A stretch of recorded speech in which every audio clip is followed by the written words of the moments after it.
After one of the hypnosis sessions,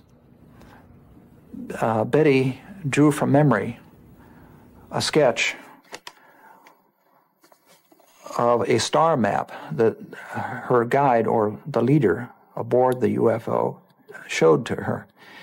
Actually, it was not a two-dimensional map at all, but more like a three-dimensional hologram.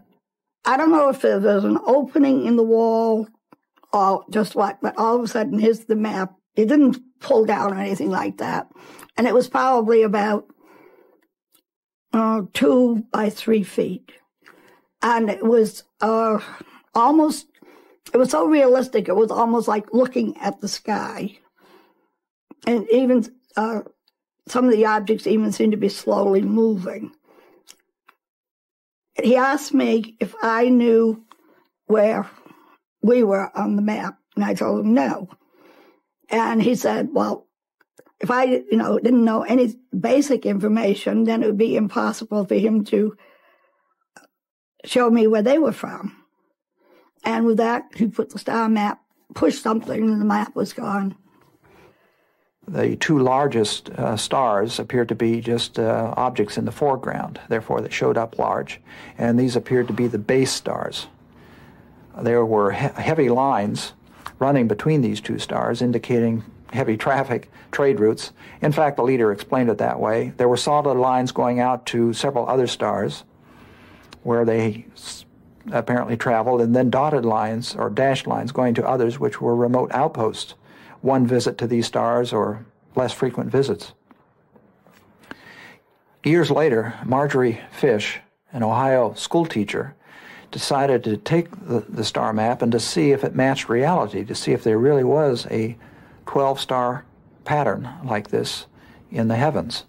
Now, later, in the research of the star map, I was contacted by a school, at that time she was a school teacher by the name of Marjorie Fish in Ohio. And we wrote back and forth several times. And then she said she'd like to come here and talk to me in greater detail about the star map. And she spent several days with me, asked me numerous questions. And when she went home, she started building models. She took boxes, strings, and she started out and she put our solar system in the middle and started working out so many light years. So over a period of 6 years, she built three-dimensional models of the sun's neighborhood of stars, moving ever outward. And when she had finished, she had almost all the same stars in the same pattern that I had in the star map, except 2 were missing.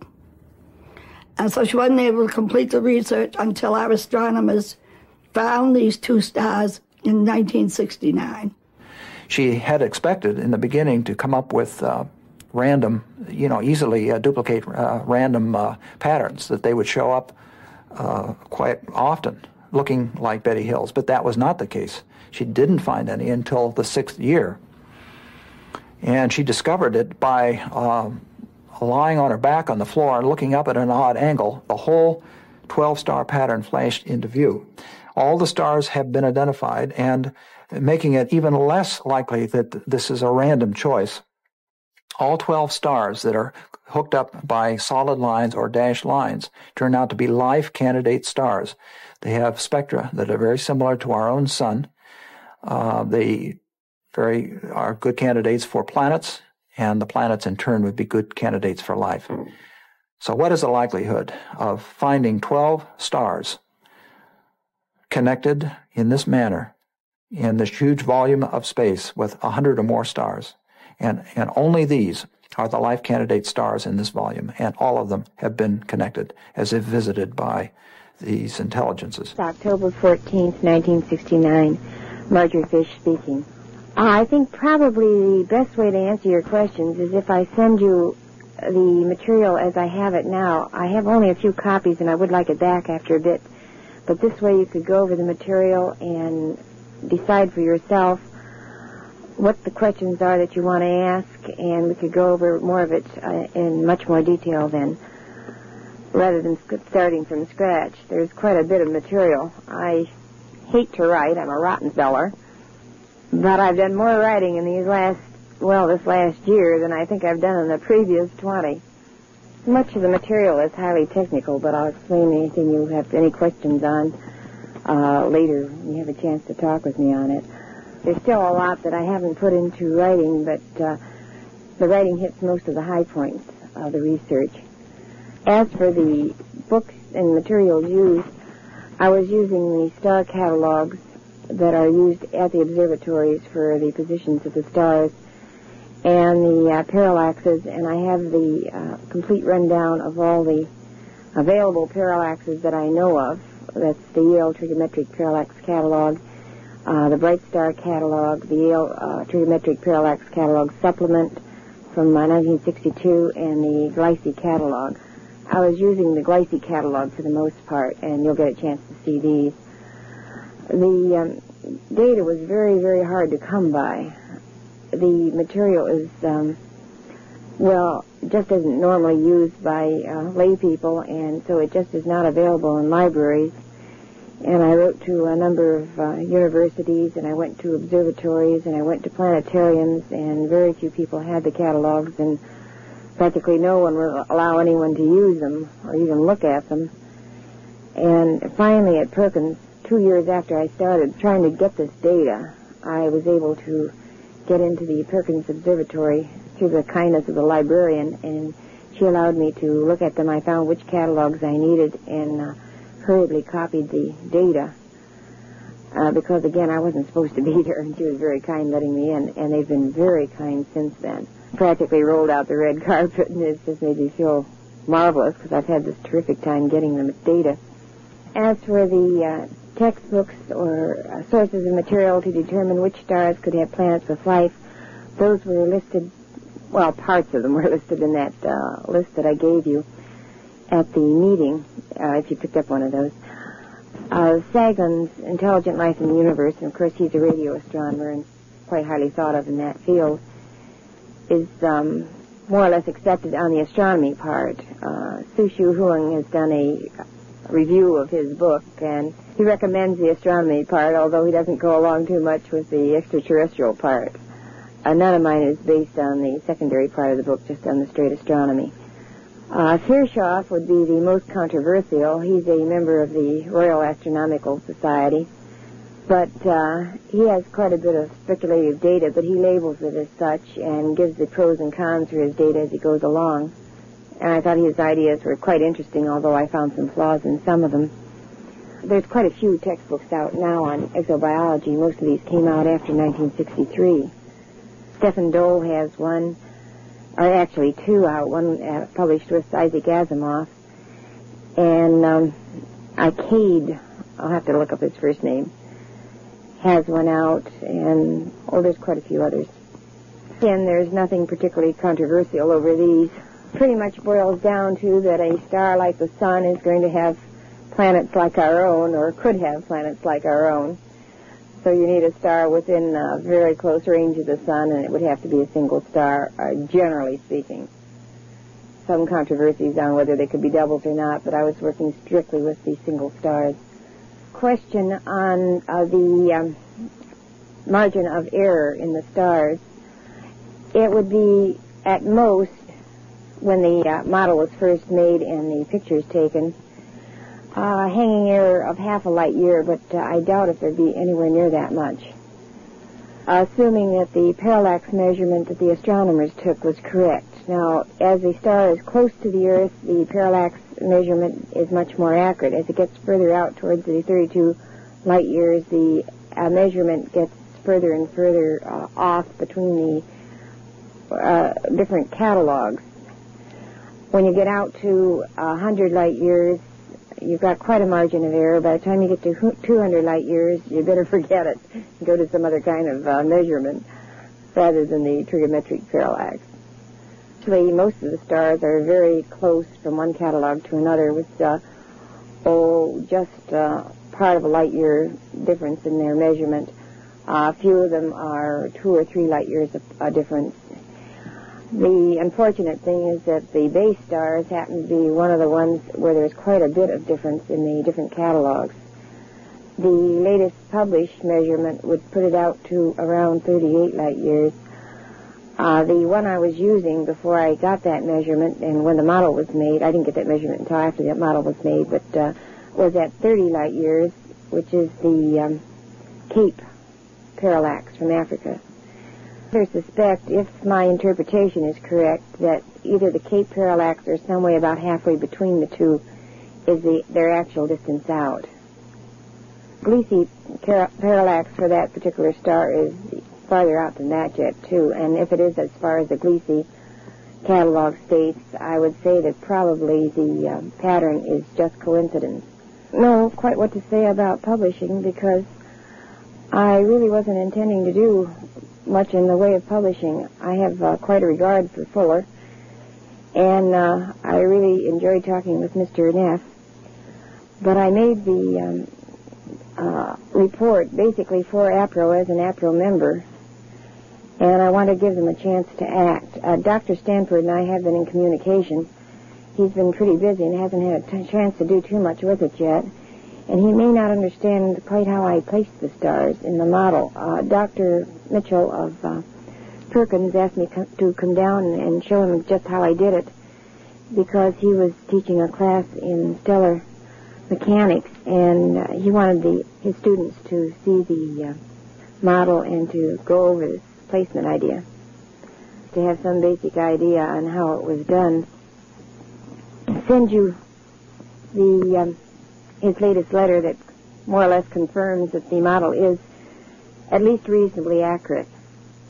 He has been very kind. It does not mean that he agrees with my extraterrestrial theory of the UFOs, because my work at Perkins Observatory has been basically strictly astronomy, and I've gone over it with him, but I didn't put him on the spot by asking him what he thought of it. It's kind of a touchy situation. As I mentioned before, it's very hard for an amateur to get into an observatory in the research part, and I wouldn't want to do anything that would embarrass the people who are kind enough to let me in and to help me. Fully in accord with you in that I don't want to get into the pulp magazines, and as I say, I wanted it basically for APRO. I also had sent material to Dr. Hynek, who I think is a fair and impartial judge.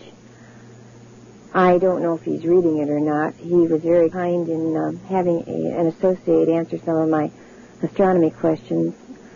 However, neither one of them had read the report very carefully, but it was very long, and I can see why they might not. Also want a copy to go to Jock Valley if I can ever get in touch with him, because he was the one who first got me interested in UFOs. The FSIC, these were the only ones I was really interested in getting the report to.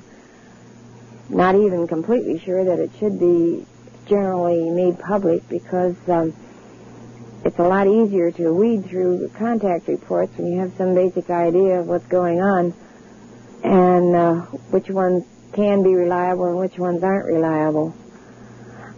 Since contact reports are so interesting, and since you seem especially interested in them, I was wondering if you could help me out in one particular aspect. I remember vaguely reading of a contact report where the contactee said that they had claimed they had visited 40 different worlds. And if my mapping theory is correct, this will be approximately how many they may have gone to. I can explain this more to you later, too, but right now they showed about between a fourth and an eighth of the sky area, and there were 10 stars beside the base stars, so 40 would be approximately correct if they're visiting in all the other directions also. Tried to find this report, but I've got so many reports. I get all sorts of different kinds of materials. Some of it extremely poor, some of it pretty good. I do subscribe to the Flying Saucer Review from England, so I know what you mean about that magazine. Do you remember any contact report where 40 different places were mentioned? To the part on the astronomy part, trying to develop this at Perkins as much as possible, and then let them carry it through if there's anything in it. It needs to be carried out to the 65 years at least to make sure that this star grouping is not just a neighborhood quirk and is actually what is happening out in space. To see these groupings of like stars in a catalog would be very difficult, and I'll explain that too in star placement in the catalogs. I'm planning on building possibly 2 models out to 65 light years, one with just the stars brighter than the absolute magnitude of plus 7.5, and the other would be have all the stars in. Now there's 1,000 stars, actually 1,000 systems, many of these are double stars, 65 light years. And this raises problems in hanging them because your lines are getting so close together. If I would use the same size base, which means I should go to a larger base, and this creates other problems in handling anything that large. If there are problems with the lines tangling, so I'm going to have to work out some ideas on this before I actually go ahead and start it. To be turning the tape over now, so it'll have at least some leader here. You can tell I'm still rather self-conscious of this tape recorder. The thing I'm working on is all the stars that could have planets with life out to 100 light years. I have the 65 light year listing done, although I'm rechecking it with the double star catalog to see if any of these are spectroscopic binaries that weren't marked as such in the other catalogs. Markings for binaries are quite often found in the footnotes, and sometimes these footnotes are not as accurate as they could be. Sometimes, too, the person who's writing the catalog isn't interested in that particular aspect and doesn't mark it as such. And so you may think you have a single star, and it's really a double. And, of course, the doubles aren't nearly as likely for life. Listing of stars and the model should take at least the full winter, if not a couple years, because I'm starting from scratch for the 100 light year model. Again, I'll have to explain some of these things when we get together, and I can show you the catalogs themselves and what it entails. Neff asked me about the possibility of going on radio, but I carried it for the time being. I just don't know. I'm not very keen on public speaking. In fact, the talks before the acting group, as I mentioned before, was my first real voluntary public speaking. The teacher, sometimes I have to do some in the PTAs or something, but I slip out of it every time I possibly can. If APRO doesn't act, I would probably go to Fuller or Neff. Decide it's that important. As I said before, I don't want it to get in the wrong hands. I was basically aiming it at the people who could understand the star data, because I don't want it accepted at face value. This is why I was so tickled to get your letter, because you're the first one out of all the groups that really wanted proof, and this is what I want. I want someone to actually examine it, to give their opinions, to try to tear it apart and see what makes it tick and see if they can find any flaws with it. I've gone over it with a fine-tooth comb. I've checked the stars in the basic pattern in the double star catalog, which just came out. I just got it a couple of weeks ago and found any flaw in it. Except the 2 stars where the line was a little bit shorter, actually considerably shorter, than Betty had drawn on her map, and which I think is because they were large jumps, and she could see they were large jumps. And so she made her lines long instead of the short lines that they show from her particular viewing angle. Again, if you could take the map and actually see the model, and though I don't have my model anymore because I'm giving it to the Ohio State University, or Perkins, anyway, I'm leaving it to Dr. Mitchell's discretion what he wants done with it. My niece has made one for a science fair project, and you could get a very good idea from it. The fact that it is not easy to make a pattern similar to Betty's map and have it be a logical pattern to judge for yourself when you actually do it. Written report is long, rambly, and repeats itself quite a bit. I had originally intended just to make the star catalog, and then I decided I better put a page on it giving what the abbreviations are. Most astronomers know these automatically, and so it's not really needed there. And then I thought, well, I better have a paragraph trying to explain how I did the model. But on page by page, not necessarily in the order in which they're now clipped.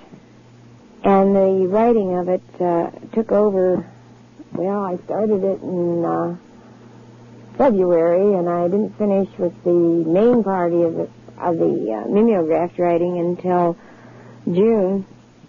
And since then I've been adding pages that I've been duplicating in the copy machine at the Bowling Green Library. So all in all, it's been written over a period of 9 months. These things were suggested by some teachers who were rather interested and read it and felt they didn't understand, so they wanted a little more explanation, and so I added these, but it still is not particularly well organized. So you kind of have to dig to get the information.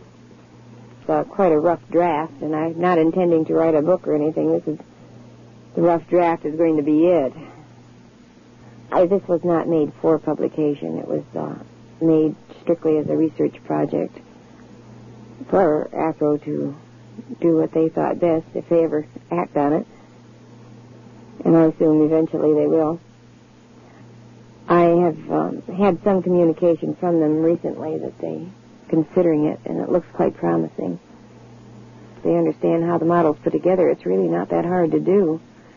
And it would make an interesting project for anyone interested in astronomy or interested in knowing how the near stars do fit together.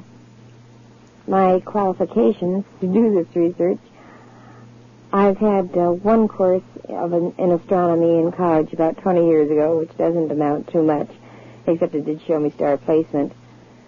And I've quite an interest in it since childhood, but my main interest has been in biology and anthropology. My degree was in sociology. I went back for my teaching credits later. I also had what amounted to the pre-med course with a great interest in biology. The passion is anthropology. It makes ufology so interesting when you can consider how many different kinds of cultures there might be and add to this a different biological background, which could lead into even more complex and far-reaching cultural differences. Prospects are highly intriguing, to say the least. I don't know what to do about mentioning this right now. I don't want anything in print for a while yet, until APRO has a chance to act, since they have been doing some of the checking on it. I hope. I wouldn't care if your friend heard the tape, but I wish he wouldn't print it at this moment then. A report I forgot to mention, I have quite a bit of speculation, but where it is speculation, it is marked as such. Being speculation, this could or may not be true, and any reason that it is not true, I would gladly accept and toss it out. It's just thoughts for mulling over and working with, and possibly letting some other ideas come up. The astronomy data, however, is as accurate as I can get it. There might be some copy errors where I would have a catalog number inverted or something like that, which happens in the best of catalogs, and I'm doing my best to find these and change them. But other than this, they are checked and rechecked, so I don't think you have anything to worry with on the strictly astronomy data. I'll see you later then. Sincerely, Marge Fish.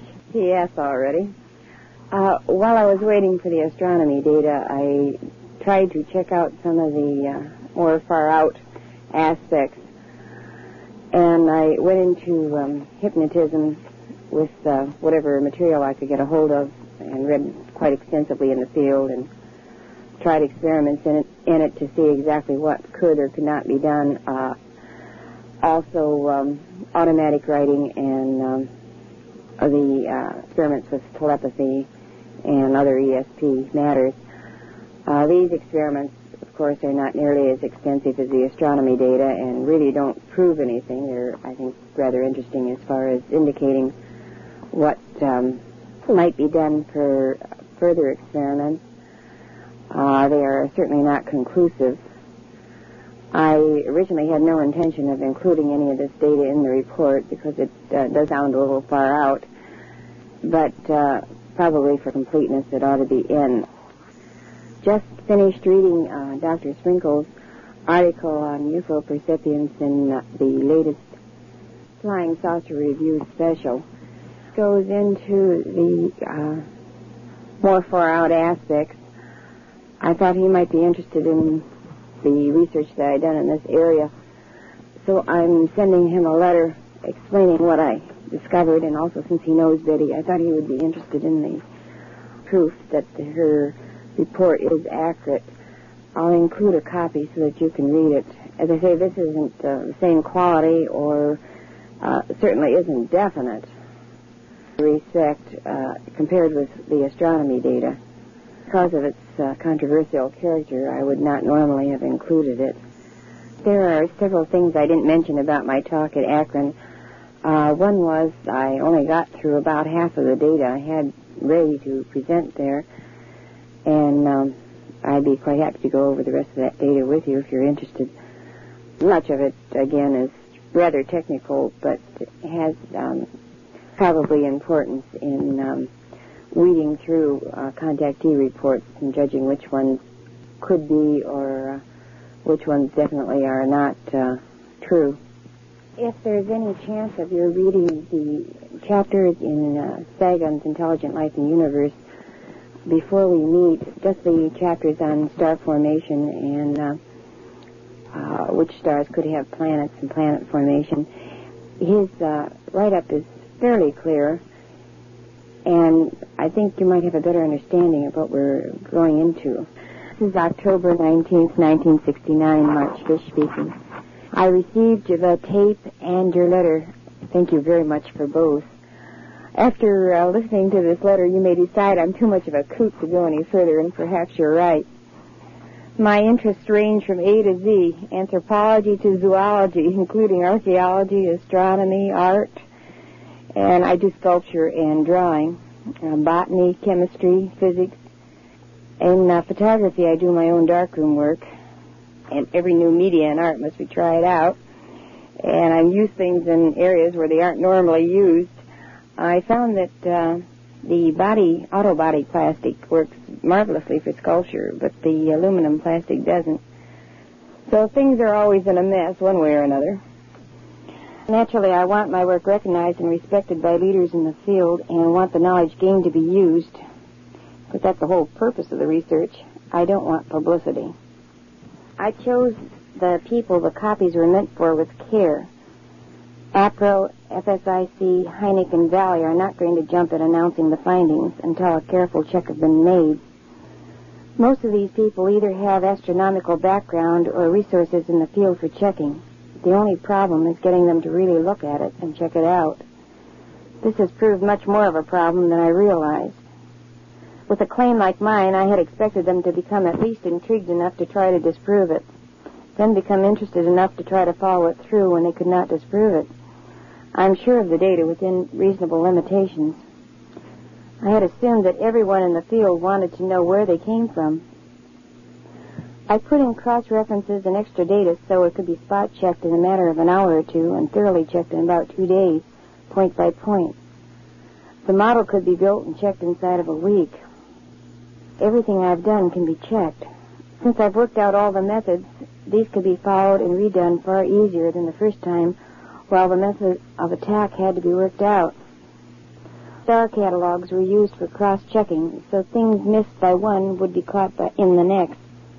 Actually, for an astronomer, spot-checking is very easy if they would take the time. Once it is checked, APRO could take the credit and the headaches.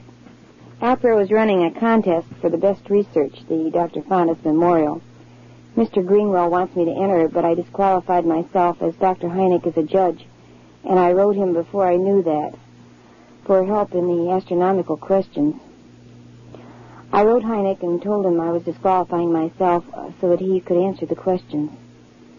So I had started the research years before and will be continuing it for years after, probably. It was made as my contribution to APRO research and not as a money-making project. Not that I couldn't use the money.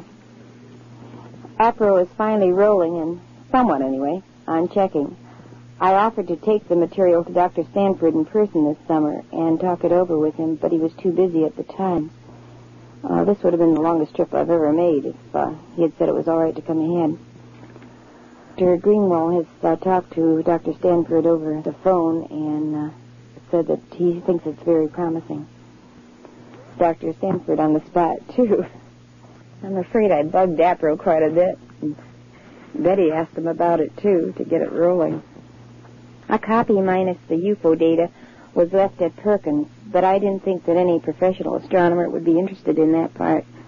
But Dr. Mitchell was.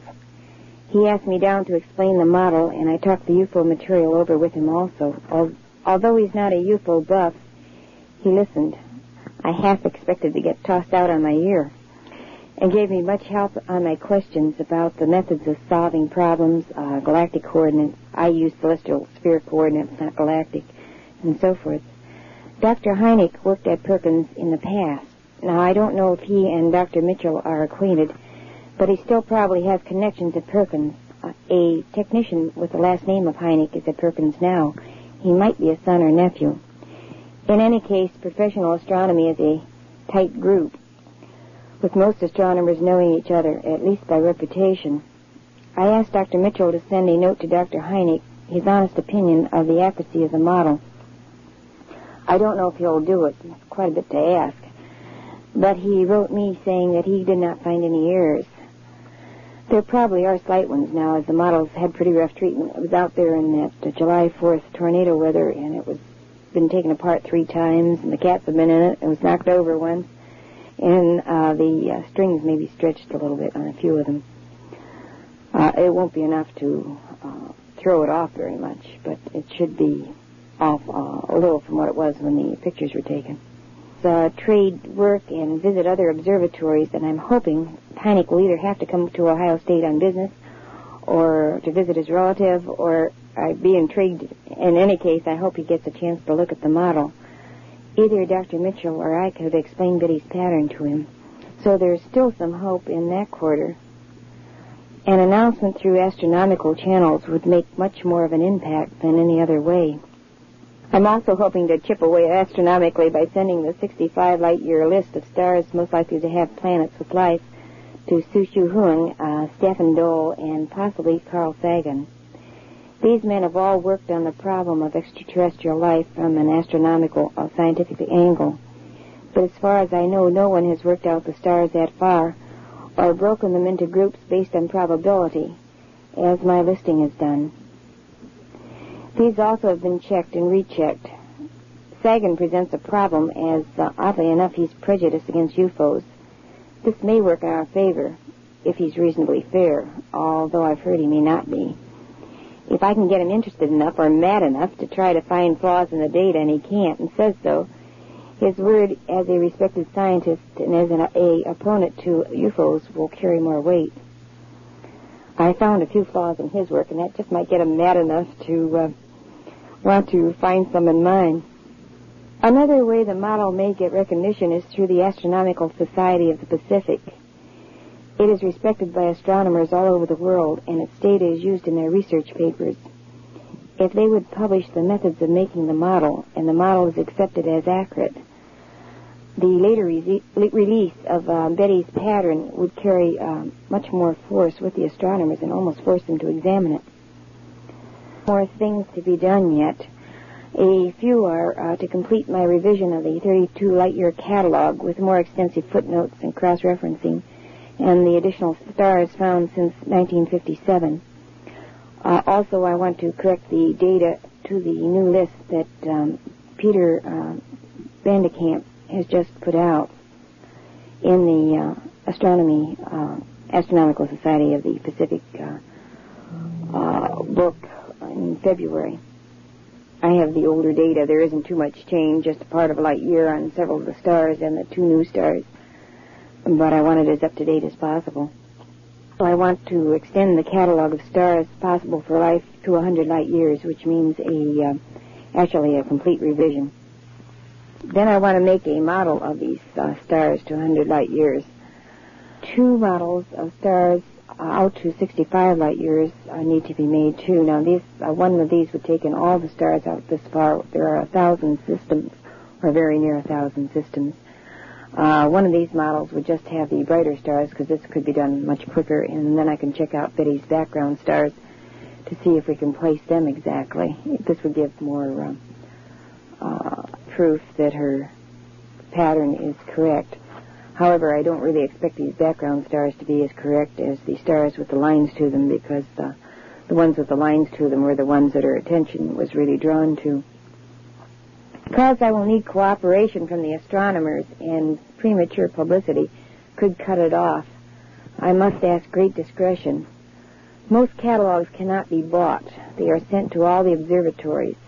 Professional astronomers get them, but the amateur has trouble and must prove his need and then hope and wait and hope.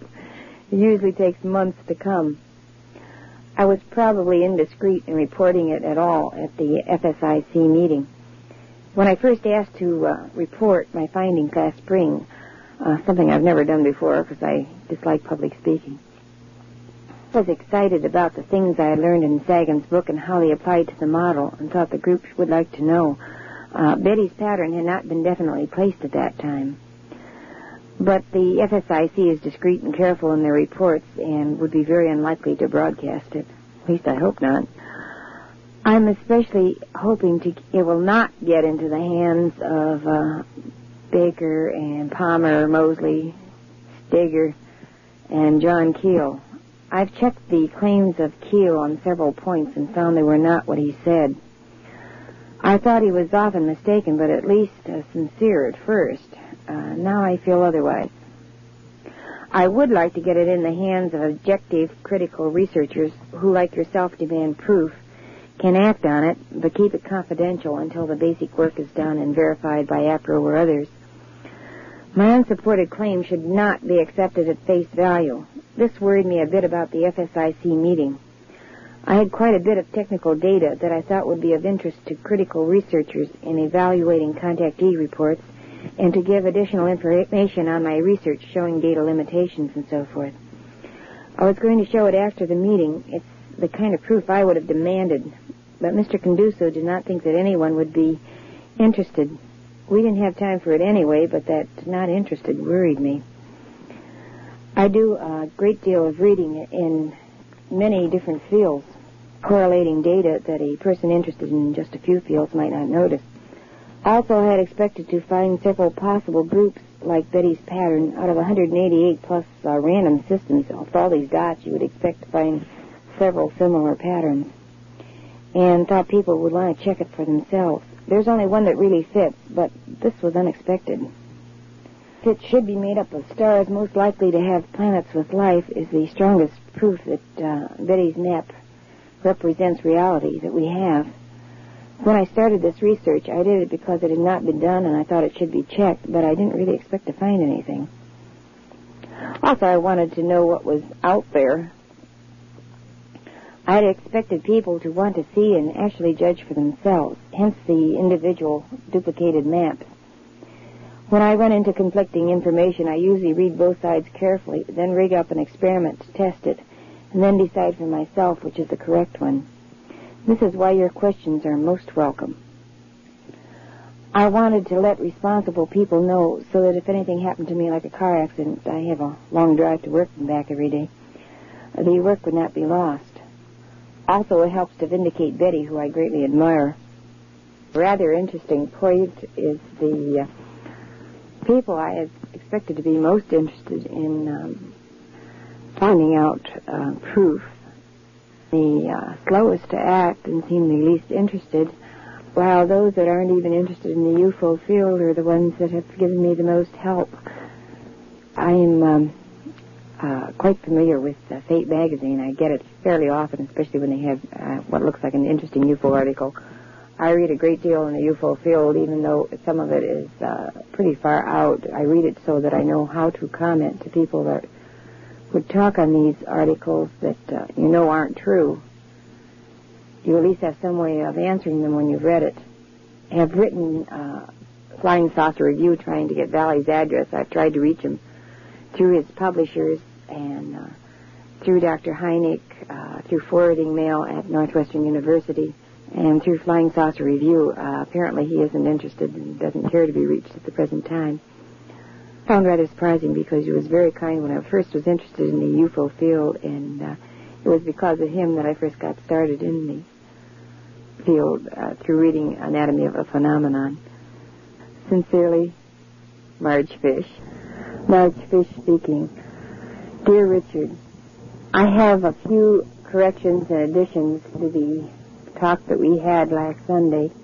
The main correction is several times when I spoke of Reticulum 2, when we were talking about the map and the numbers that you had drawn on the map, I spoke of it being Reticulum 2 because I was looking at your number 2, and I meant Reticulum 1, which was your number 2.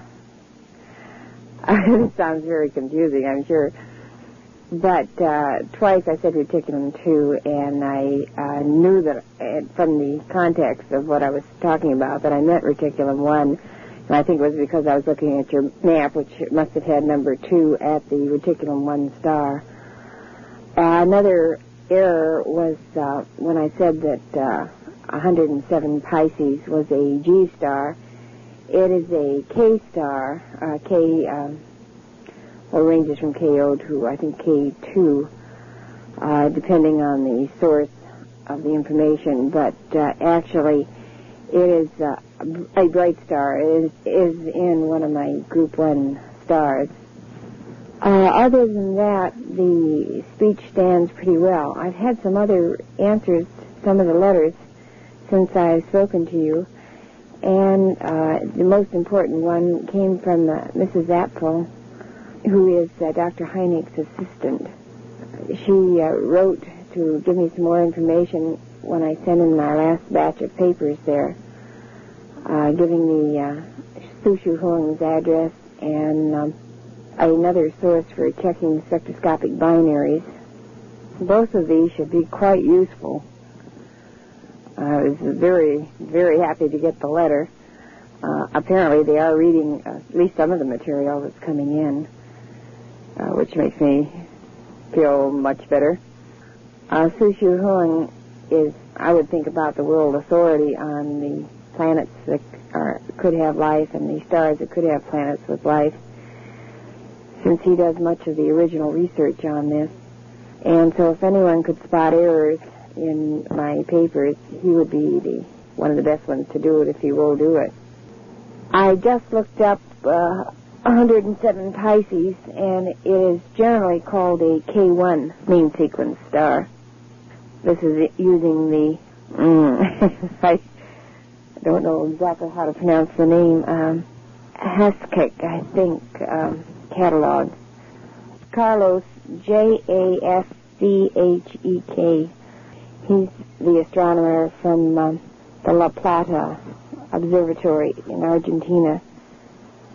Actually, the Observatorio Astronómico de la Universidad Nacional de La Plata.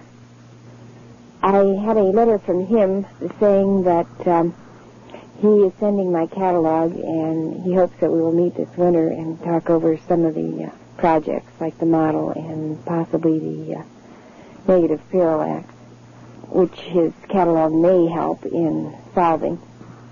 Actually, if Lee's theory is correct on negative parallax, it will be a combination of the SAS catalog and the Gliese catalog that should be able to solve the problem by taking the odd stars in the Gliese catalog and checking them out through this catalog using the Morgan-Canaan system.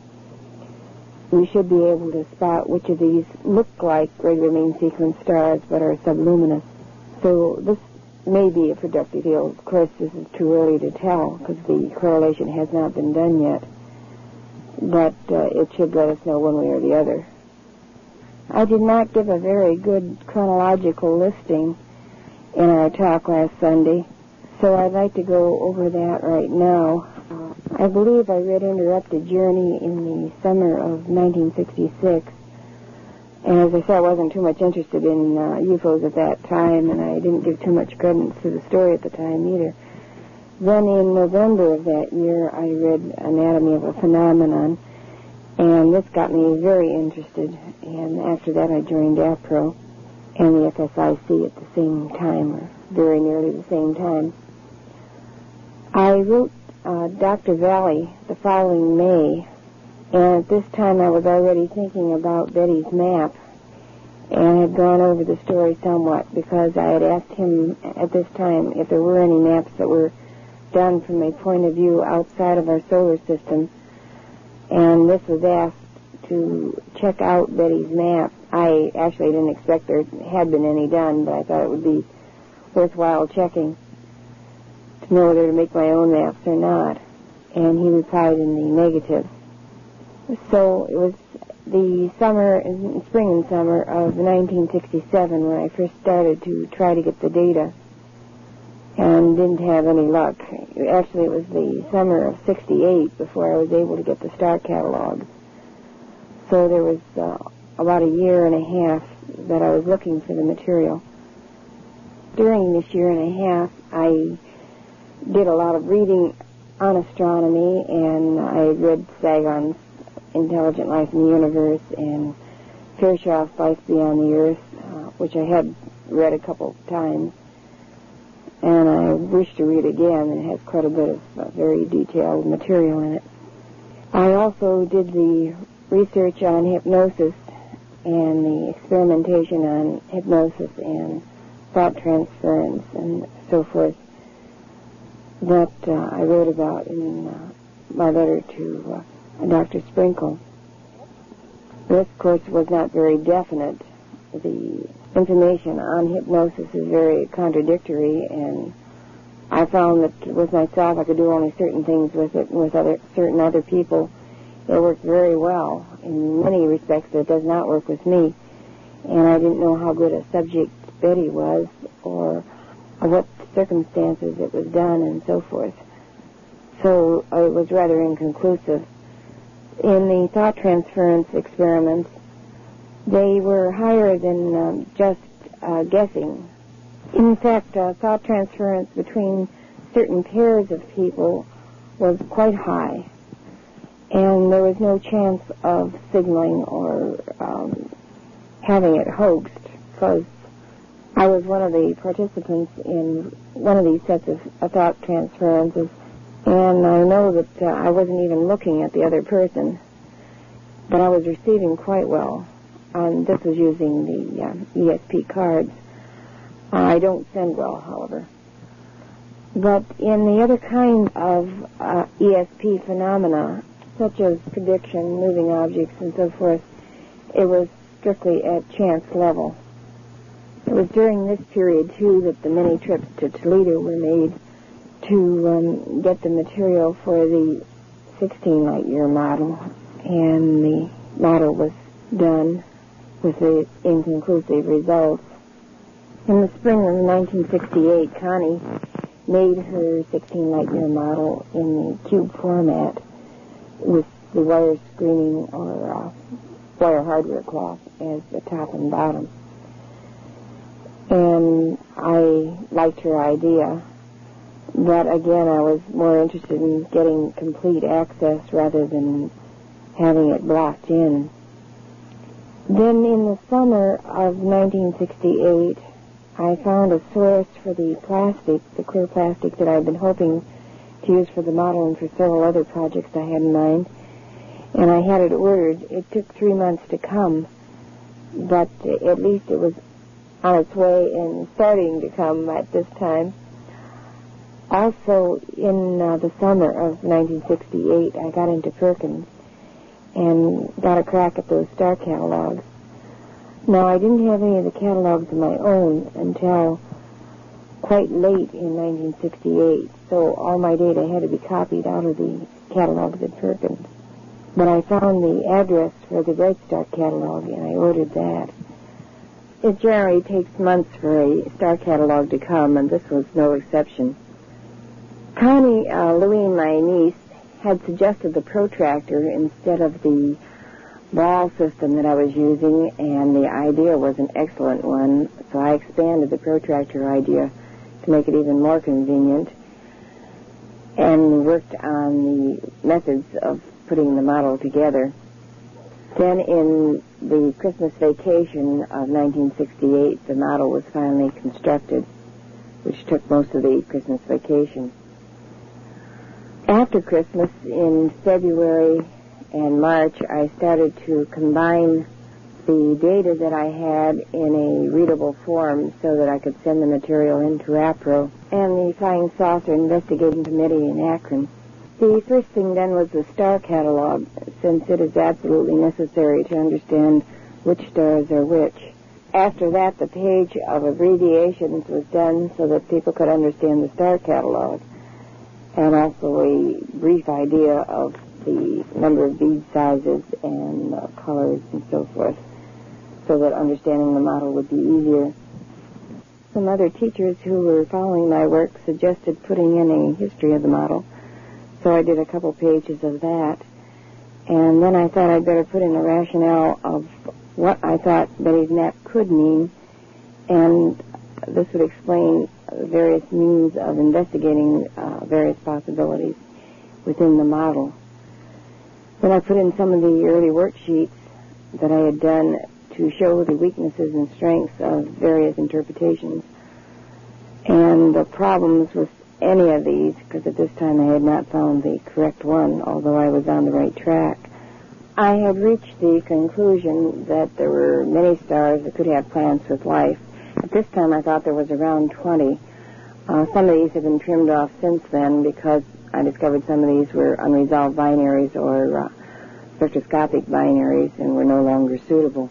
Some of these were also marked as possible variables in the Bright Star catalog, and I'm always hoping for life, so I was hoping that these variables were not true variables or that it was just regular solar flaring like the sun. However, I doubt if regular solar flaring could be seen. I've been trying to find out for sure, but I don't think that the 2% change in light could be seen at the distance that some of these stars are.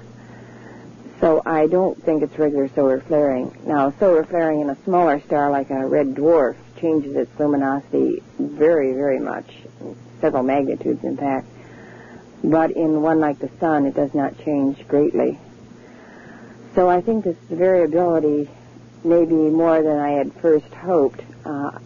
Also, after checking the La Plata catalog, they range these stars in a 5 or 6 point spread quite often, which means that different viewers are seeing them quite differently at different places. A normal range is around 2 or 3 points within a spectrum range. So this would show that they probably are truly variable and so not suitable for life, or at least not nearly as likely. So now the range is the 13 within 32 light years plus these 2 that are just beyond this range that was quoted in the last tape. This time I also did most of the correlation by luminosity, by components, the HR diagram. Because I couldn't find the actual spread of the HR diagram, I decided to make my own using all the components within the 32 light years, so I could spot where the break-off point was as far as luminosity, where the KO and the K1 break off, since Sagan didn't give the absolute magnitude at this point. And I hadn't been able to get Doyle's book.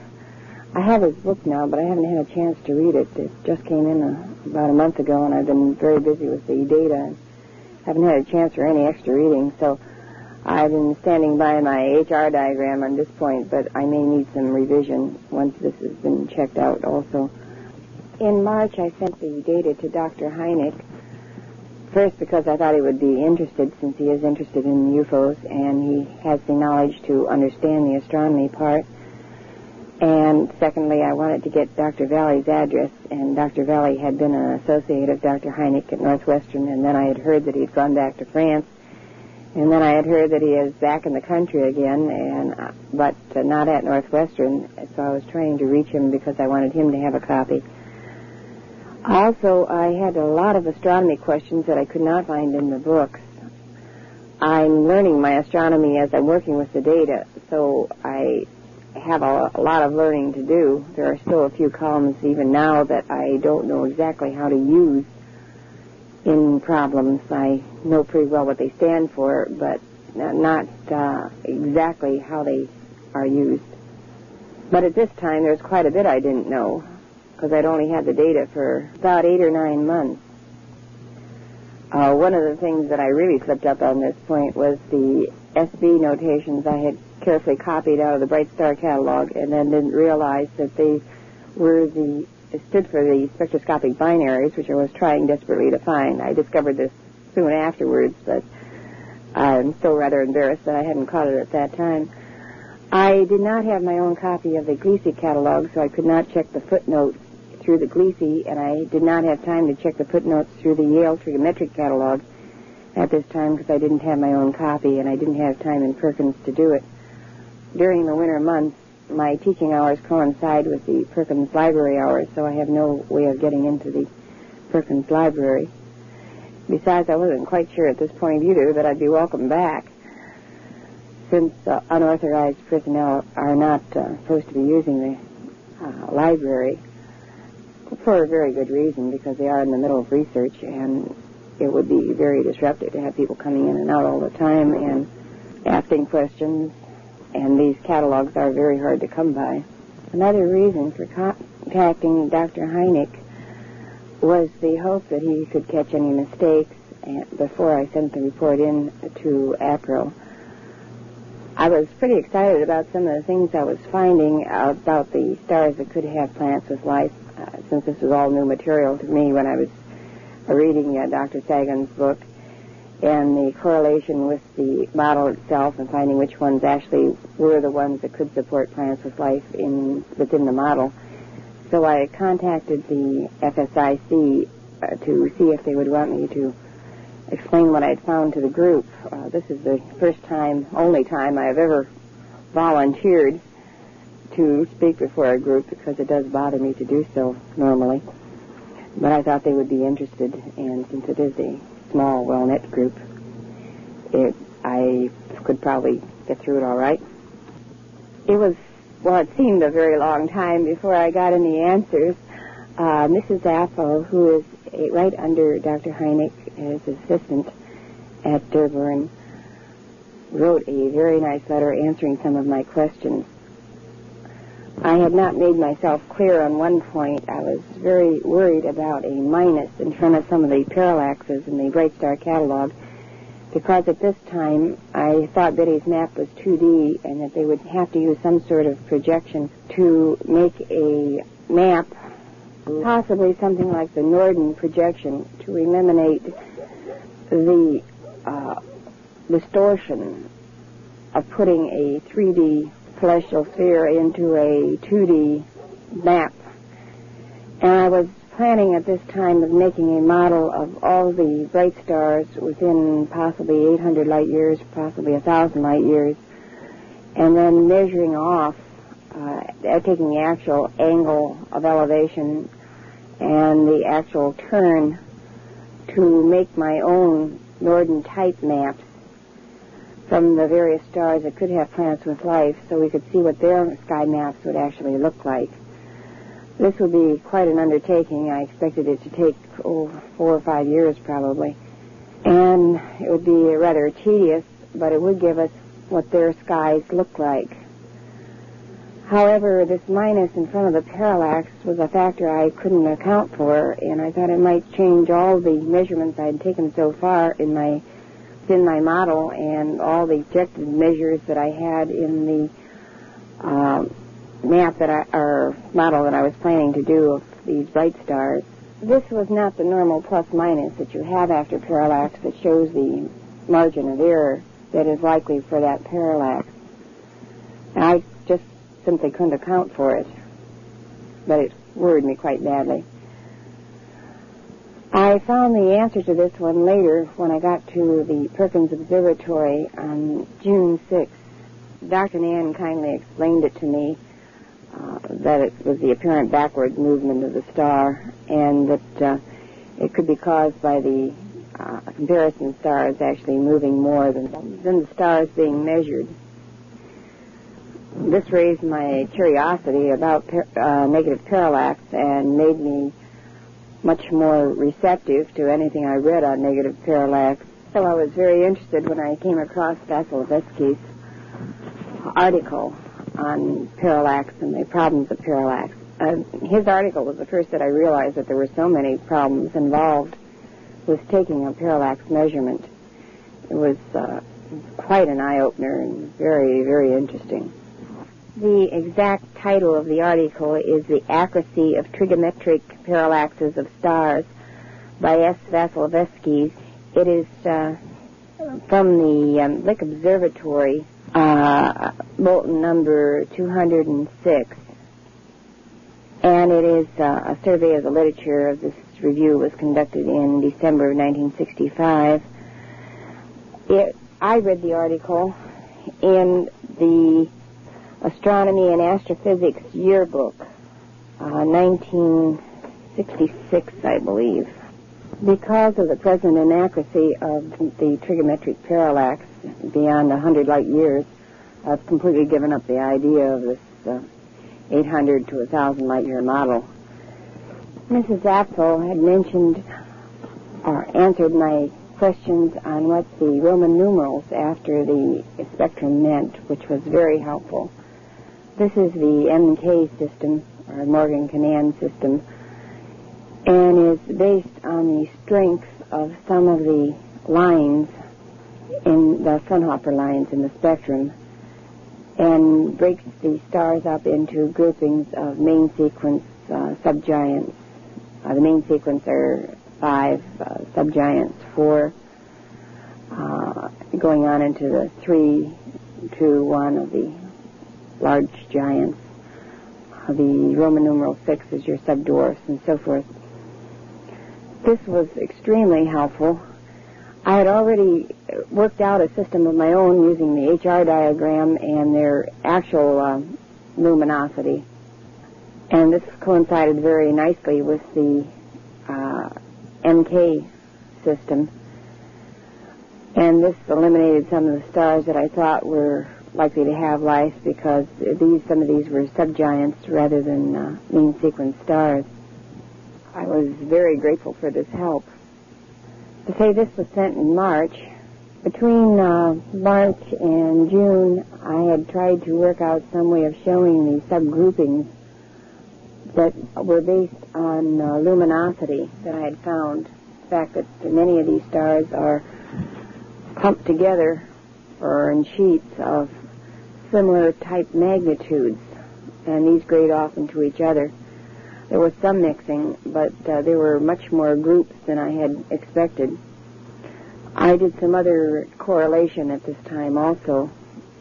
Then on June 6th, well, actually June 5th, I went down to Perkins, but it was too late to get in because this was the last day of school, the finishing up of the records and so forth.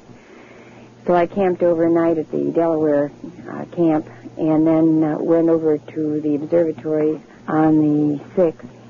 And Carol let me duplicate the Lisa catalog, which was a tremendous help. It is written in German, and unfortunately I don't read German, but the columns are similar to the columns of other catalogs, and the footnotes are in astronomical terms, so they are not difficult to follow. Some of the writing at the beginning of the catalog I haven't been able to follow through yet. I'm hoping to get a translation one of these days.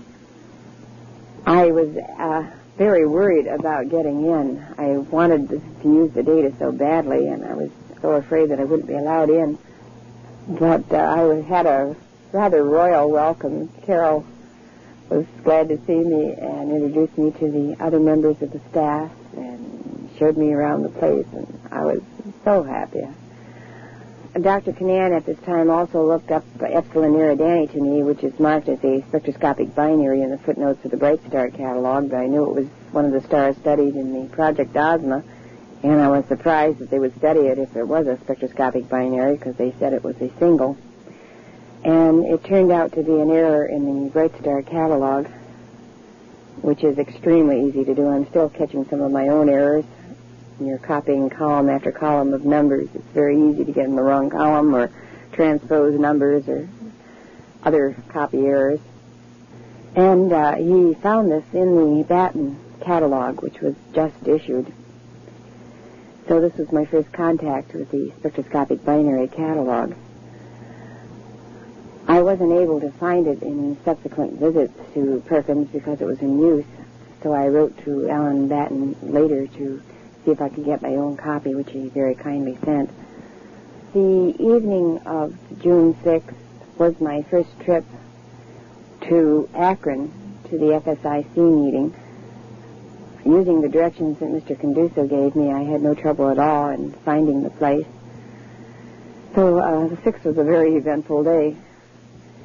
After I got home, I started correlating the data, and at this time, within just a few days, I just sent APRO their copy of the data I had at present, and I'd written that this would probably be the last that I would send until I had the 65 light-year model, that I didn't think that it could be pinned down exactly.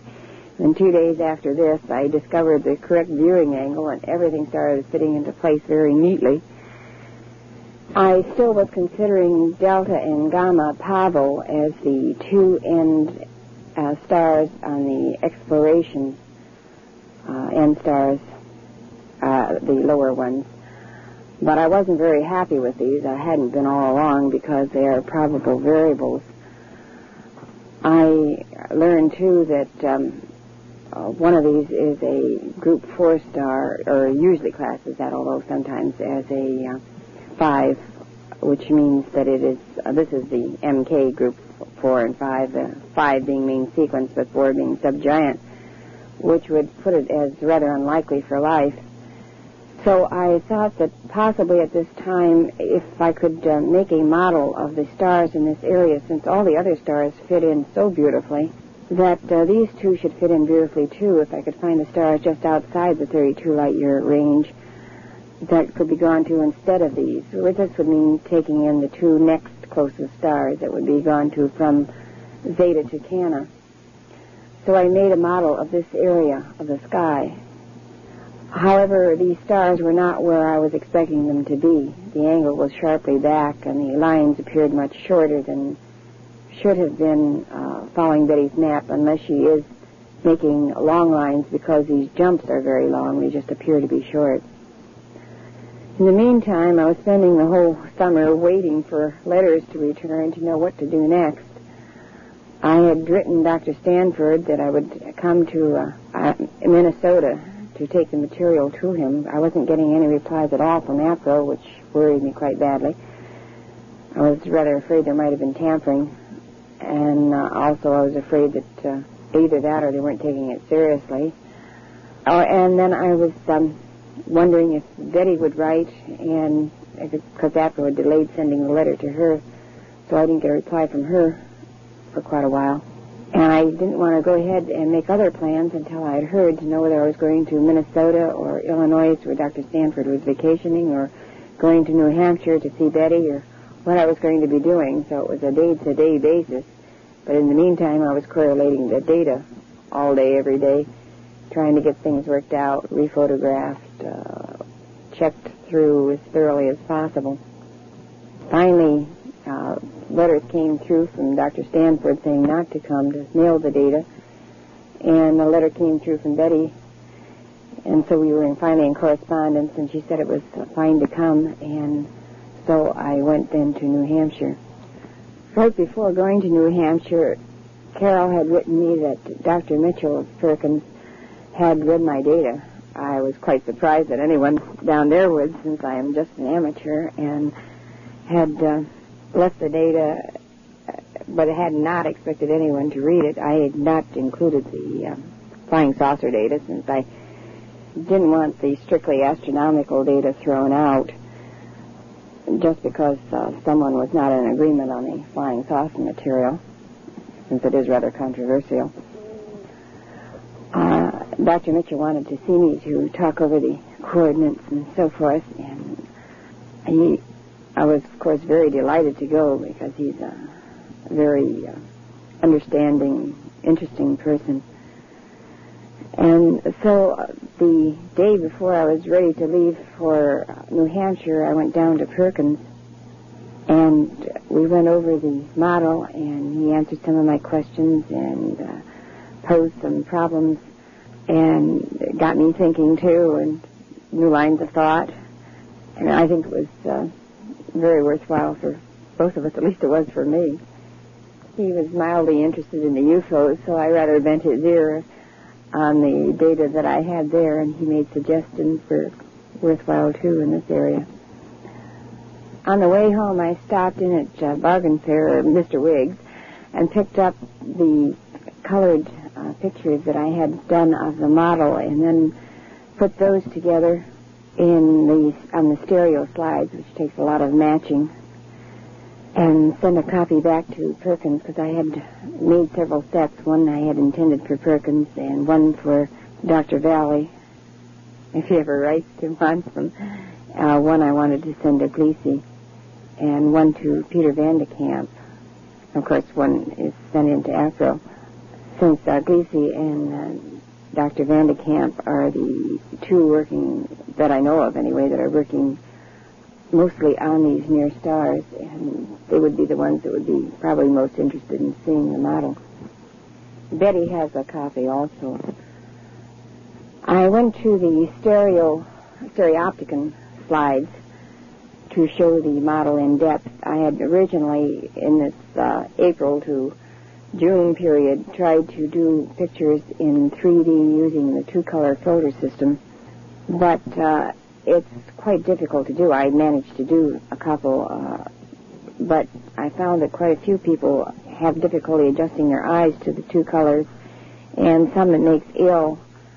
And there was a great deal of trouble getting filters that were pure enough, and then getting a mimeograph sheet that was pure enough to make the colors work. So I gave up this idea, since the colored stereopticon shows it much better. You can get a better idea of the actual colors of these stars and sizes and so forth. And far simpler. The only problem is to get stereopticons to view them with. Anyway, on the 4th and 5th of August, I saw Betty, and then saw the pictures that David Baker had drawn, and then started home. On the way home, and the few weeks before school started, I was correlating the data then that I'd gotten from Betty. I sent in the summary sheet then to APRO, but waited until I got Betty's okay before I sent in the balance of our interview to make sure that I had not misinterpreted anything that she had said, and that she agreed that this was an accurate account of what our interview consisted of, since the tape recorder wasn't working properly. Or rather, I probably wasn't working the tape recorder properly. Just blame it on the tape recorder, of course. Mr. Conduso had set up October the 3rd as my speech for the FSIC meeting, so I was busy working on slides and pictures for this, so I rephotographed the model. The original photographs, the colored stereopticon pictures, were taken before I had found Betty's angle. Luckily, one of them shows it fairly well, but this was just coincidence, and the angle is much higher on this picture than the actual view angle is. Actually, I can't photograph it from Betty's exact viewing position because it hits the frame. It's quite low and hits the frame in two places, and so does not show the correlation in the best possible way. 2D pictures are very hard to interpret because you can't tell which is a small K-star close or a large K-star in the background, since they both would have about the same diameter on the slide. I had at this time also to completely repaint the model. It was out in the July 4th tornado that touched down just a few miles away from us. And of course, we had high winds and high rain. The model had been knocked over several times. The cats had gotten into it, so I had to recheck most of the stars' positions and repaint all of the stars before I could take it into the meeting, and I wanted to take it to Perkins the following day so it could be used there, as I want the data used. Because I had wanted as little blockage as possible for photographing and for viewing the model, I had used a very thin, delicate wood for the original frame. This had not weathered very well, too, so the frame itself had to be completely remade before I could move it. The plastic on the bottom was breaking because the frame was not supporting it, and I was afraid that the model would not hold up. Thanksgiving vacation the year before, I had made a quick, very small mock-up of the brighter stars in the 32 light-year range to see if I could find a pattern using them, because I couldn't wait till Christmas, and I knew it would take the whole Christmas vacation to do the full model. This small model I had taken to Betty's, but the plastic, even though it was cushioned the whole way, had not held up, and the model had broken before I had gotten to Betty's. So I was quite worried that this model would not last the trip going down to Akron and then down to Perkins. It did, thank goodness, but I wasn't at all sure that it would. The meeting at Akron went over quite well. I was very happy, nervous as I was. And the following trip to Perkins was not uneventful, but the model did get down there safely. In September, I finally heard from APRO that they thought they were getting me all the data. I have not heard from Dr. Stanford since mid-July, I believe, but I have heard indirectly through the APRO headquarters that he thinks it's quite promising. Betty and I have been corresponding quite regularly. She is a warm, interesting person with quite a sense of humor. This week I got a letter from FSIC, which was very nice, where the members had signed a thank you letter for my talk on October 3rd. Now for a correction to a correction. The La Plata Observatory is actually titled Observatorio Astronomico de la Universidad Nacional de La Plata. I noticed in listening over to the first part of this tape that I had not pronounced it correctly. Another major correction in my written material, and I don't know how this happened, but on the summary sheet, my catalog number A, I think of it in terms of my catalog number or catalog designation rather than the Bright Star number, and the Bright Star number is 483, which I quoted correctly on the tape last Sunday. But in my summary sheet, I have it marked so that the 8 looks like a 5. And it's probable that I also copied it off the summary sheet on other material as a 5 instead of an 8. So the correct designation is 483 there instead of 453. Thanks again for everything. Sincerely, Marge Fish. This is Marjorie Fish, and it is December 28th, 1969. Dear Richard, thank you very much for your Christmas card. I had hoped to get this tape out to you with my greetings to you before Christmas, but time ran out on me. The sheet, I don't know if it was discussed at the FSIC meeting, the last one, but I sent a correction sheet, and I'm going to send you one, but I want to double-check and have more of the information ready when I send it to you, since you are able to use it more than most of the others. The Gliese catalog came in, and there were a great many more changes than I was expecting. Now, as far as the 32 light-year model is concerned, there were some minor changes, again, not enough to affect the visual view of the model. However, in the hill pattern, those two that were on the end that I thought were long lines but didn't appear long in the photograph because they were dipped way back, these two stars have drastic changes in their parallax in the new Gliese catalog. And both of these, I believe, are out, or at least, well, 688 may still be in, but 755 is out. Now, some other stars have been discovered in this area, and parallax measurements taken now that weren't taken before, and some of these may be the correct ones, in which case I think probably 770 3.5 would be the top point, and 796 may be the bottom point. The 796 line would be very similar to Betty's line, a long line going out. 773.5 still dips back considerably. These would be about 30 light years or 31 light years from Zeta Tucana, the jump-off point from Zeta 1 Reticulum. The parallax on Zeta 1 and 2 Reticulum has been changed. It's not as far out as the Yale Trigonometric Parallax Supplement had it, but it's not still quite as close as what the Bright Star catalog had it.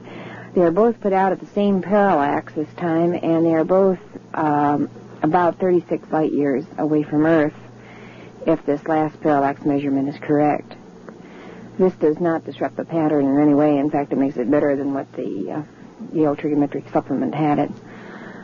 Some other minor corrections are my catalog A star, which is the top star in the Hill pattern, is Bright Star catalog number 483. On my summary sheet, it looks like 453. Either I copied it incorrectly, or in making one copy from another copy, as I often do, it copied incorrectly. Sometimes you get a blurring in the printing. And then I may have copied it wrong off of one of these copies onto some other material. So in any case, if you'd want to check through your material, it should be 483, not 453, for the Bright Star catalog number on the last star in the V shape at the top of the Betty's pattern. Now, in these new stars, some of these parallaxes are not trigonometric parallaxes. One is just a single spectroscopic parallax, and I dislike placing too much reliance on a single parallax measurement, especially when it is a spectroscopic rather than a trigonometric parallax. But this is all we have to go by, so this is what I have to use.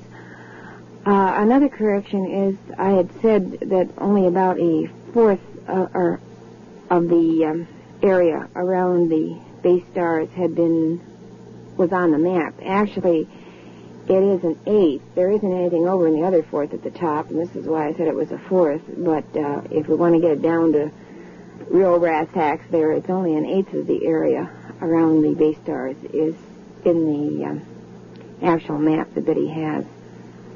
Getting back to the 32 light-year model, there are 16 stars that are not in it that are in the New Gliese catalog. These are all quite dim. Some of them are about 7th absolute magnitude, but none of these are bright enough to have planets with life, at least if we understand the mechanism correctly.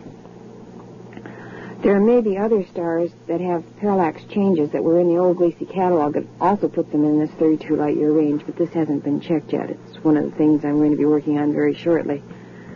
Right now I'm in the process of going through the Yale Trigonometric Parallax catalog and pulling out all these stars in a parallax of 0.049 to 0.030. This would take all the stars from 65 light years out to 100 light years to supplement the Gliese catalog so that a model can be constructed of these stars. Now, this is for my listing of stars that could have planets with life, so I'm not going to be including the stars brighter than F5. The Yale Trigonometric Parallax catalog does not give the groupings, like the MK groupings, so that you know which ones are main sequence stars. This has to be worked out, so I have to figure out the absolute magnitude for all of these stars. About 500 stars have been marked in the catalog. Now I have to go back over and take out those which are spectroscopic binaries, those which have the wrong magnitude, brightness, and so forth, and try to figure out which of these are main sequence stars. Now, the Dole book, Habitable Planets for Man, came, and finally I have a listing of what the absolute magnitude should be for the spectrum groupings, like GEO and so forth, and I've matched this with my HR diagram. And the G groupings up to about G5 match quite well.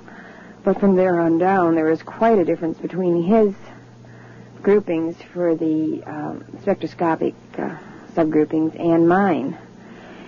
So one of the first things I can do before I can finish this listing is to make an HR diagram of all the stars that are not spectroscopic binaries in the Gliese catalog, which is now well over 1,000 stars. This catalog, I should be able then to tell if his grouping is correct or if my subgroupings are more correct. I have already worked out a 2-page chart that will show what the absolute magnitude is for a given visual magnitude at a given parallax within the range of the stars that could have planets with life, using Dole's system of 6.66 as the minimum absolute magnitude. See, he says that the K1s are 6.66, whereas my K1s range about 6.1 or 6.2, and there's quite a difference here. I have written Su Shu Huang twice, once to send my sheet of the stars that could have planets with life, and then to send a correction sheet, and also ask him where he thinks the absolute minimum should be, because in between the time I sent the first letter, I received the Dole book and realized the discrepancies and didn't like them to stand. He did not want to give a definite answer to the absolute minimum, since he says we have no way of knowing as yet what it is, but he sent some very interesting material, which I haven't had a chance to read yet, and I hope to be reading in the next day or so, that pertains to this question of life. The Carlos Jaschek, Horatio Conde, y Emilio de Sierra catalog of stellar spectra classified in the Morgan-Canaan system finally came in from the La Plata Observatory, and I'm checking through this list of 500 stars through this catalog also to see what stellar classification they give it, and I find a great deal of discrepancy between the Yale Trigonometric Parallax catalog and the Jaschek catalog as to what the stellar spectra of these stars is. Now only about a third of the stars in the Yale Trigonometric catalog of the ones that I'm checking are in the Jaschek catalog, mainly probably because these stars are quite dim and they're quite a ways out, and there's nothing particularly interesting in them for most astronomers. They probably aren't studied as much, since most of these are below visual magnitude stars. I'm running into some of those interesting dim stars that seem to be main sequence stars. Of course, this dimness could be caused either because there's a wrong parallax measurement, or there's a wrong spectra classification, or it may be these stars that I'm trying to see if they actually exist that could be causing the negative parallax. Again, there's many things that could cause this discrepancy between the brightness that they should be and their actual brightness, mainly in errors in measurement, but may be productive. It's one of the interesting sidelines of the things that I'm working on.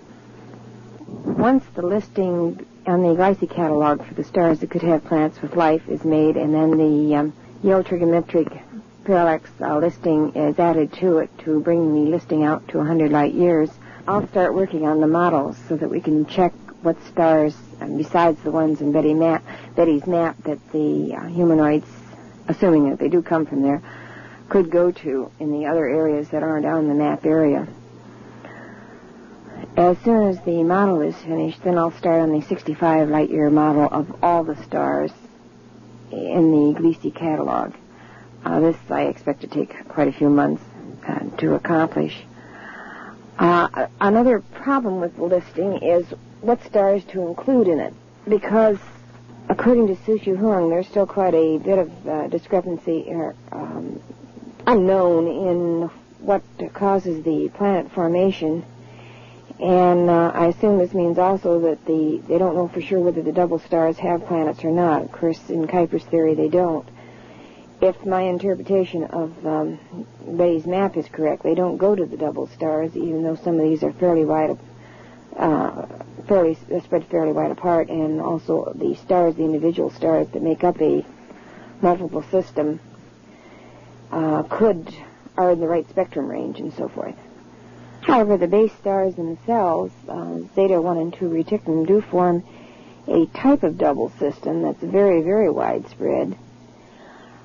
Again, a very crude, quick measurement, if I did it accurately, which I don't guarantee, puts them out a minimum of 3,000 astronomical units apart, which is quite far, although it's all about than a light year would be. Certainly don't guarantee my arithmetic in this case, since I hadn't double-checked it or anything, but just to give a very crude estimate.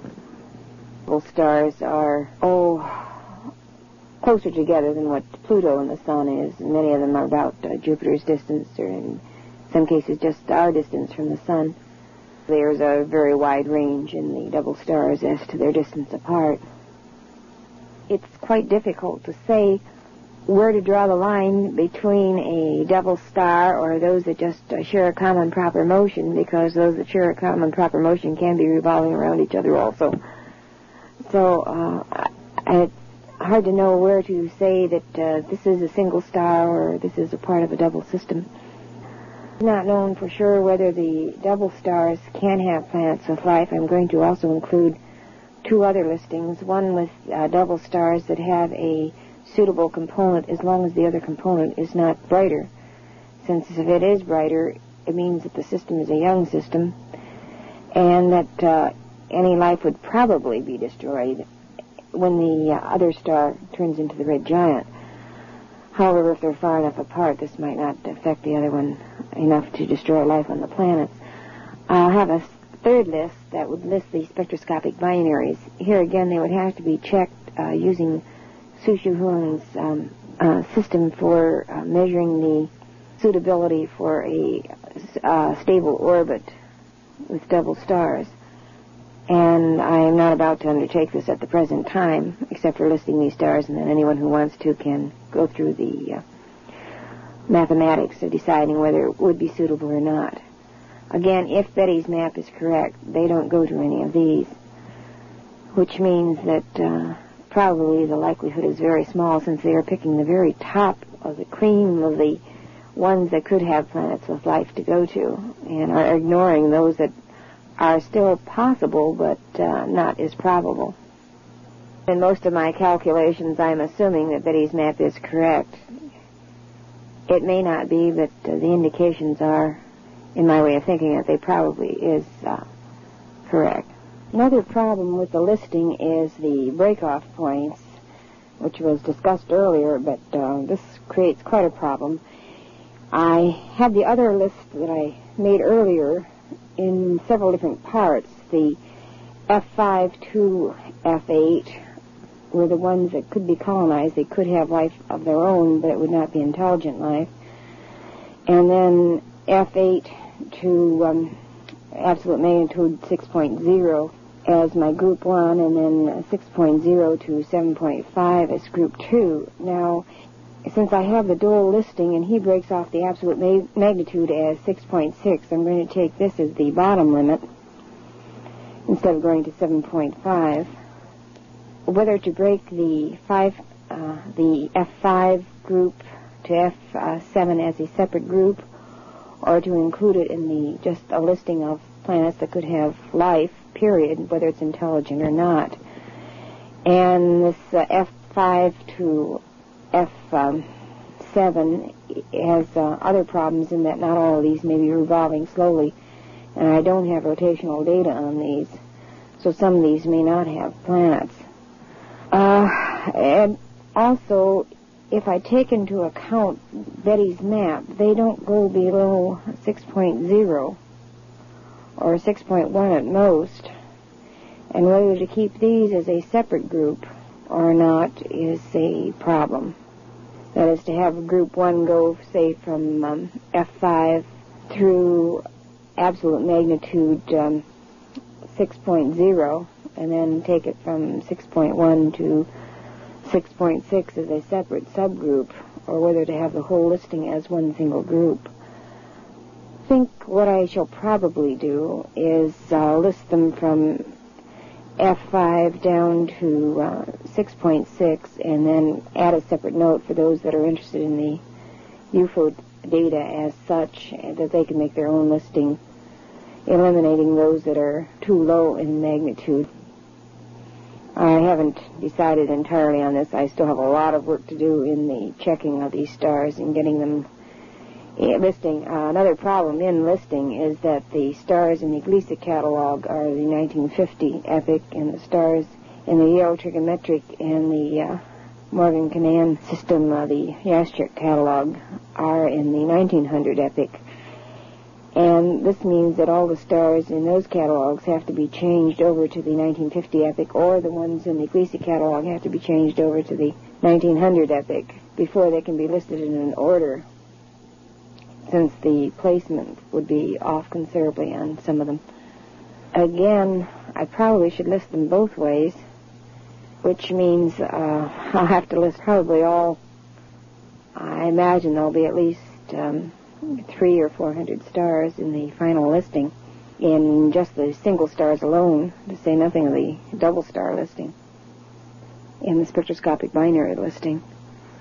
For this, the proper motion of some of these stars changes their position from the 1900 to the 1950 listing, and I haven't worked with the figuring out the actual proper motion and related this to the just the normal epoch changing position.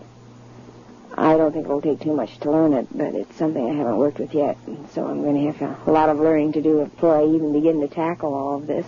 Dr. Van de Kamp sent a very interesting packet on information on the near stars and other things that arrived yesterday, which I'm very anxious to get at, too.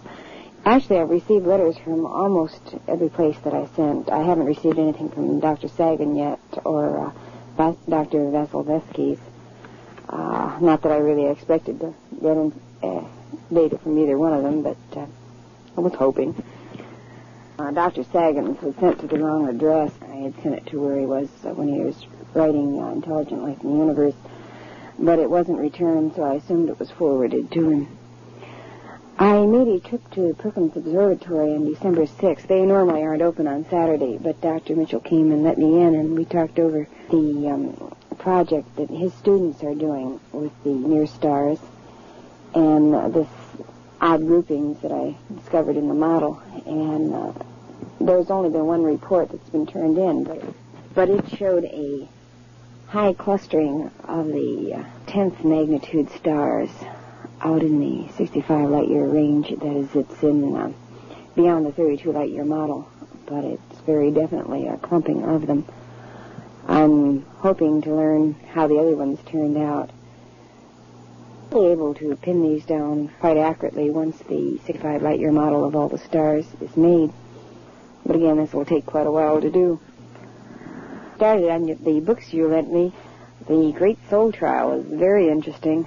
I just have a good beginning on it. This is the first chance I've had to sit down and relax for a month.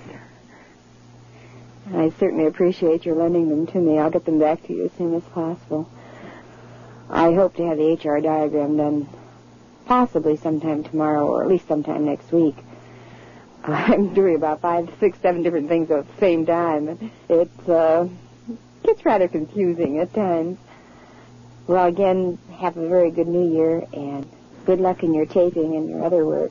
Oh, if you have a chance, I would like a copy of anything that you have on Barney or Betty on your tapes, or any case that is similar to this, the normal contactee report type thing.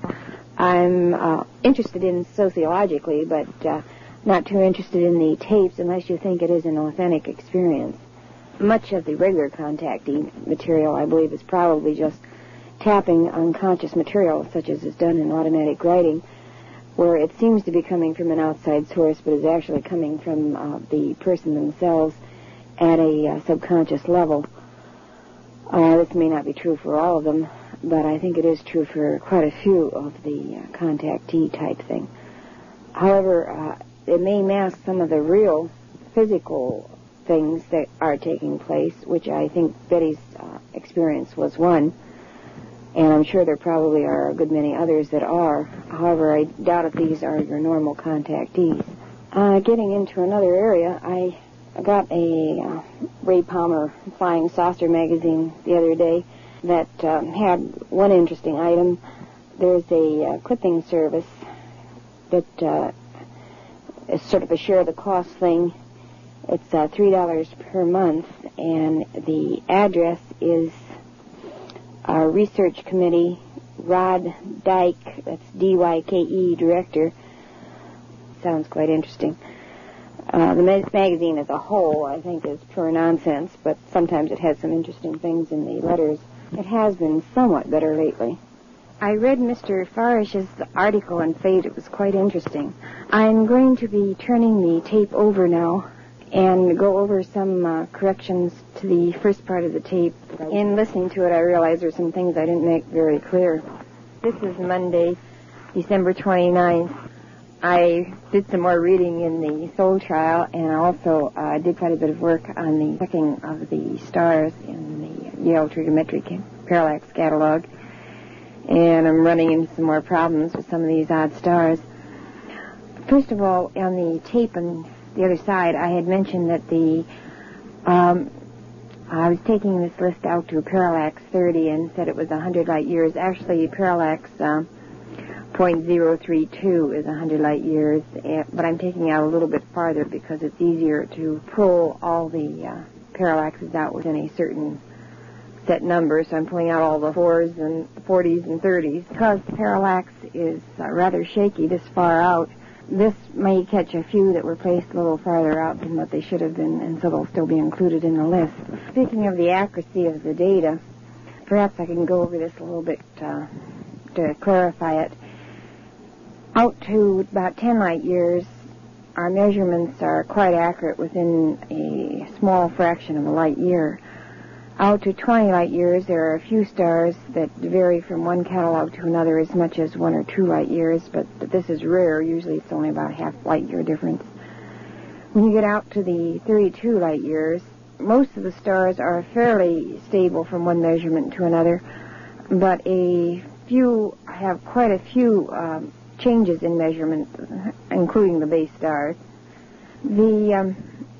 By the time you get out to the 65 light years, there's quite a bit of difference in measurements from one source to another, and of course out to the 100 light years, it is getting rather shaky. So my listing will not be completely accurate, and this may account for some of these odd stars that seem to be way too bright or way too dim for the parallax that they have, because your absolute magnitude depends on the distance out, which of course depends on the parallax reading.